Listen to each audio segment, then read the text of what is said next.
Ethiopia crash probe advances with voice download, fresh details. Addis Ababa/Paris Reuters. The hunt for the cause of an Ethiopian Airlines plane crash that killed all 157 people on board gathered pace on Saturday when investigators successfully downloaded the cockpit voice recorder and fresh details emerged of the final seconds of the flight. While experts say it is too soon to know what brought down the Boeing 737 MAX 8 on March 10, aviation authorities worldwide have grounded Boeing 737 MAX as concerns over the plane caused the company's share price to tumble. In Addis Ababa, a source who has listened to the air traffic control recording of the plane's communications said Flight 302 had an unusually high speed after takeoff before the plane reported problems and asked permission to climb quickly.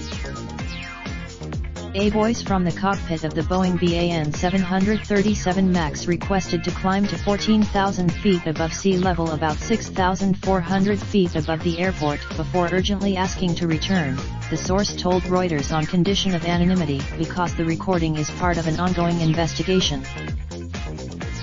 The plane vanished from radar at 10,800 feet. Experts say pilots typically ask to climb when experiencing problems near the ground in order to gain margin for maneuver and avoid any difficult terrain. Addis Ababa is in Paris. France's BEA Air Accident Investigation Agency said data from the jet's cockpit voice recorder has been successfully downloaded. The French agency, the BEA, also issued a photo showing the recorder intact but dented by the impact of the plane's crash into a field minutes after takeoff from Addis Ababa.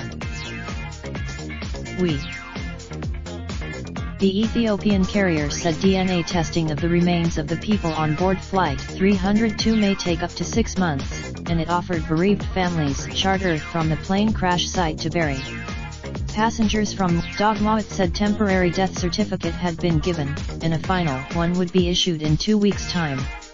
Collection of DNA victim identification would be done to scientific international standards, and internationally recognized organizations such as Interpol were going to be involved in the process, she said.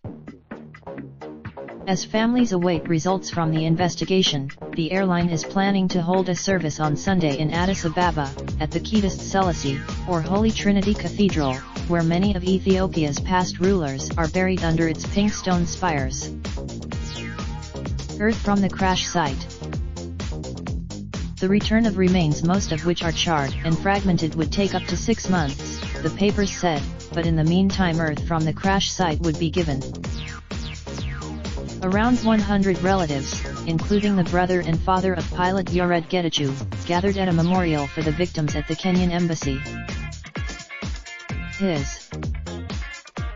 The grounding of the 737 MAX jets has had no immediate financial impact on airlines using the planes, but it will get painful for the industry the longer they do not fly, companies and analysts said on Friday.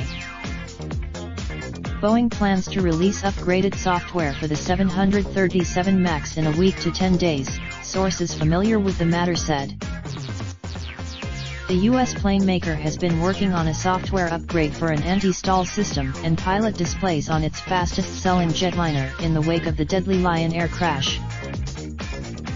Additional reporting by Maggie Fick. Writing by Catherine. Raindrop, drop top, top smoking, no cooking the hot pot. Fucking on your bitch, yeah, that. Looking up, open the park pot.